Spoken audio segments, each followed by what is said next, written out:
Hey guys, welcome back to Embraced by Life. I am Lisa, and I'm sharing with you my early retirement journey along with my husband Frank and our dog Buddy, and our pending move to Spain, which we are hoping, fingers crossed, is in November. So, as we're sitting here waiting patiently to sell our home and for our visa appointment at the end of August, I thought I'd share with you all a little bit more context around how we got to where we are over the past 25 to 27 years, to be able to financially afford to early retire. So, our journey I'll share with you is unique to us. This isn't a recommendation to anybody of what to do. We just, I think, had um, as much of a strategy as we could, knowing what we knew, being very young and moving through life and embracing every day and year at a time with what we knew we could do to get to where we are today. So we are not financial planners. We are not here to give any professional advice. We're just sharing our journey of what we did and how we got to this place after over 25, 27 years. So the biggest overall arching theme, I guess you would say, of how we've gotten to where we are is that we have just focused from the beginning on saving as much money as we can, investing our money where we think is smart, and also just trying to live as kind of easy as a life as we can, not overspending, and living below our means essentially. So I'll start with kind of how we began our lives together over 25 years ago with this strategy in mind.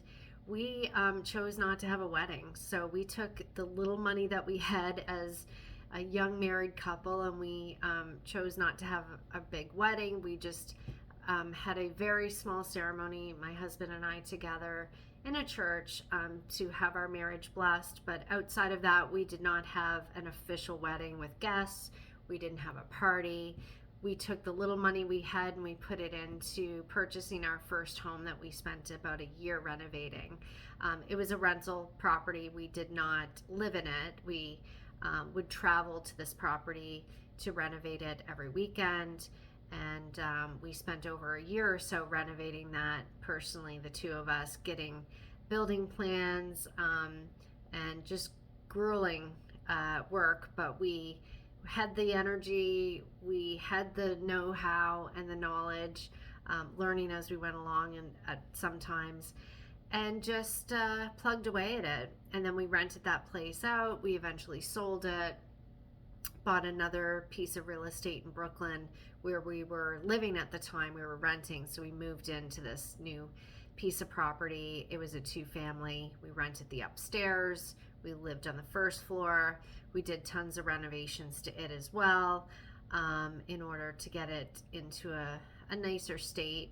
So everything we've bought has been needing some work, and nothing kind of move-in ready, but that's what allowed us to get some equity in some real estate. And for a period of time, we were renting and getting some rental income. I would say we're not fans of owning rental properties. We left it at that. Brooklyn was the last one. In fact, we continued to live there on our own, having the apartment empty upstairs for a period of time. There was actually a strategy to that too.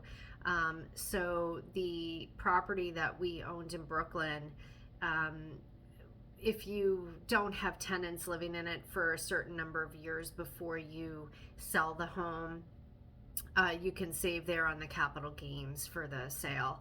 Whereas if you are renting out half of it, you actually do have to pay some capital gains income on the income from selling that home. So there was a bit of a strategy, but honestly, we were just done with tenants, and we were so happy to as we moved through our careers, to be able to afford to just live there on our own. So that's kind of what we did strategy-wise with real estate. We sold the place in Brooklyn and eventually moved to New Jersey. But as we did so, we did it modestly. We always tried to find something that we were really comfortable with, that needed a little bit of work that we knew we could do. And then, hopefully it was in a good neighborhood and had some good value to sell. So that's where we're at. We're looking to sell this home now that we're in, and hoping to do okay with that sale. We've certainly put a lot of money into the home, but hoping that we'll come out having saved a little bit there too. So that's kind of strategy one, was just investing in some real estate and grinding it out. It's not for the faint of heart. This all sounds so simple and easy, but it's just been years and years of going at it, in addition to obviously working our full-time regular jobs, which we've done for the past 28, 30 years. We've worked full-time regular jobs as well. I did go back to school while I was working full-time too, so I went back and got my master's degree, working full-time. I would say we've never been bored. We have been literally going at it for so many years. I'm not sure we'll know what to do with ourselves here in a year to come, but hopefully moving to Spain we'll have plenty to do, and can find a lot to embrace and entertain us, and just really be able to enjoy life. So that was kind of the first part of what we did with the real estate. Obviously, I went back to school and got my master's degree to try to move up in my career. But I would say another strategy was, throughout our careers, I would move into a new job every 3 to 5 years or so in order to get a better rate of pay and salary for the new roles. And just making sure that you really value yourself, know what your worth is, come to the table prepared for interviewing. Again, that's not easy. Moving jobs, learning a new role, getting to know a new team and colleagues, this stuff is hard. So it all comes with risk, and it all comes with putting the time, the energy, and the work into it. So you really need to want this, and you really need to focus on it and dive in and make that kind of your passion, which is what we've done. So we've done that. We also just live very modestly. We're not out buying the newest car. We're not buying the newest phone. We have, furniture that we've had for years. We're not out buying all this new stuff. We do enjoy certain things, including vacations. So we enjoy experiences. We would go on vacation at least once or twice a year, and we would spend money on that. But for the most part, we are very modest. We, have modest clothing, shoes, purses. I'm not out crazy spending money on that. I'm not getting pedicures and manicures, and I have had my hands like this for 25, 27 years working on houses. That's just not me. So it's a lifestyle. It's who are you and what are you comfortable with? That's me. That's my lifestyle. That's how Frank and I have lived our lives together. It's for us. We've enjoyed it, but we always knew there was a game plan as well at the end. So that's just, it's a personal choice, and it's a commitment, and you have to enjoy your life while you're living it too. And we've thoroughly enjoyed our lives as well. Choosing what we want to do and what's important to us, and having that drive for success in that sense. And then obviously saving money and investing your money in the right places. If you've got a 401k match, make sure you're putting as much into that as you can.